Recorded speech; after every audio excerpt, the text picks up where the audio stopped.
महाराष्ट्राचा आवाज आपल्या हक्काचा। दिवसेंदिवस अपघातांचे प्रमाण वाढत असताना उल्हासनगरच्या कॅम्प नंबर 4च्या विनस चौक भागात मोठा अपघात झाला। इथे एका मद्यधुंद कार चालकाने भरधाव गाडी चालवत 5 जणांना धडक दिली।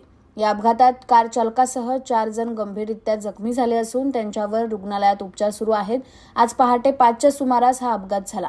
हा कार चालक विनस चौक परिसरातून आपली कार भरधाव वेगाने घेऊन जात असताना त्याने रस्त्यातून जाणाऱ्या रिक्षा आणि काही लोकांना जोरदार धडक दिली।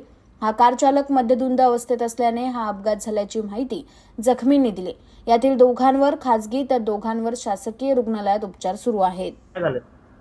5 वाजता किती कसा ऍक्सिडेंट झालेला आहे?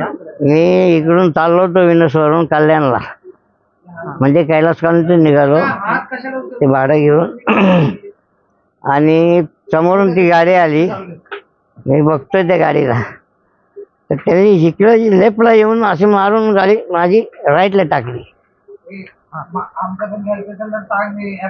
जोरात धडक दिली। कारण त्याला गाडी कंट्रोल झाली नाही, दारू पिलेला होता।